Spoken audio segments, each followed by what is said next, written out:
So i-explain ko po yan. So ayun, kumonekta yung isang wire directly sa papunta sa adjustable protector. So ayan, kumonekta po siya dyan. Pero i-discuss ko po muna to, bakit dumaan sa relay. Okay, so ayan, i-kuan po natin, pag-aralan po natin. Yung isang connection ay dumaan sa relay.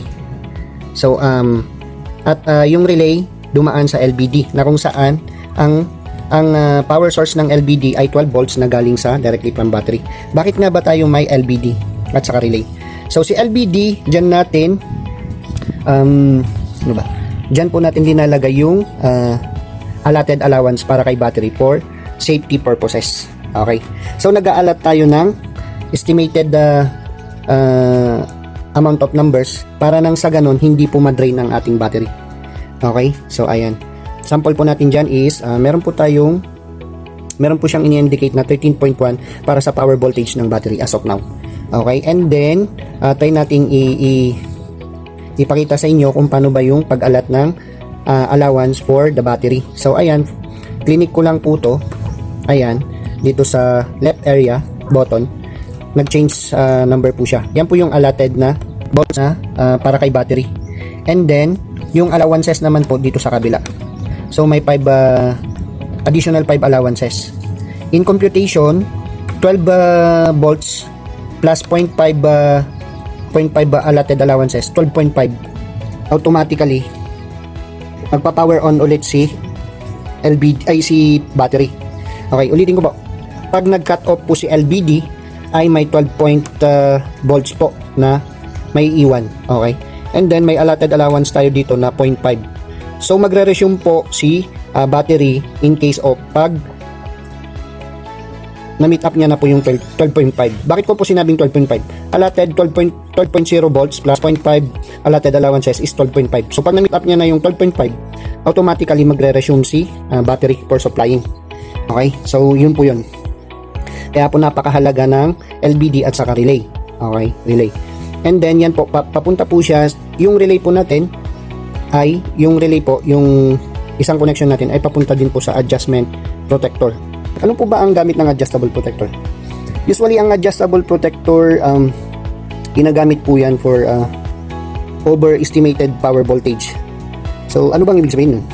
Okay, so ayun po, pag nag-a-up po kayo ng mga over wattage na hindi po kaya ni inverter, magre-respond si adjustable protector. So kapag let's say for example gumamit po kayo ng electric kettle na let's say 1500 watts, magti-trip po siya, mag-automatically po siya, magre-respond. Okay, so proceed tayo ngayon. From adjustable protector, papasok po siya dyan sa ating multifunction digital meter. Okay, kung titignan nyo po yung connection, ganito po yan. From 2 wires, connected po siya sa ating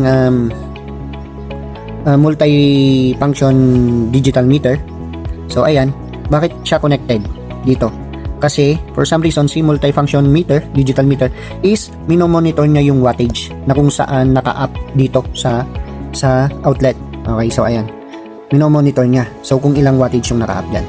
And then nandyan din, naka-indicate din kay digital meter yung na-consume na natin na kilowatt, or yung yung natipid or na-consume na nating kilowatt gamit ang ating solar aparato or solar panel. So ayan, 3.31 kilowatt na yung recorded na nagamit na natin sa kanya. Okay? And for the meantime, wala pa yung amperes and PF kasi hindi pa natin pinower on yung outlet. Okay, so ganyan po siya. Connected po siya directly at dumaan po siya dito sa butas ng digital meter. Okay, so ayan, digital meter. So yung outlet niyan, dumaan kay digital meter at saka yung isa dumaan din, dumiretso kay AC circuit breaker. Dito na tayo papasok kay AC circuit breaker. So ayan, naka-connect na AC circuit breaker from digital meter and adjustable protector pumasok sa AC circuit breaker.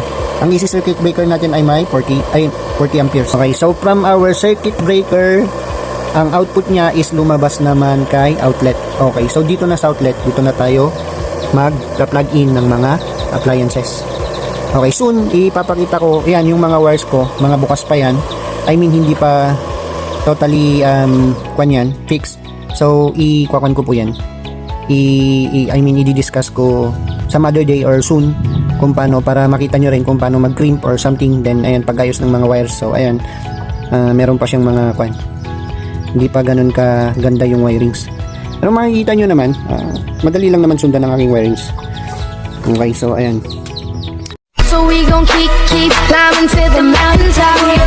Your world is my world.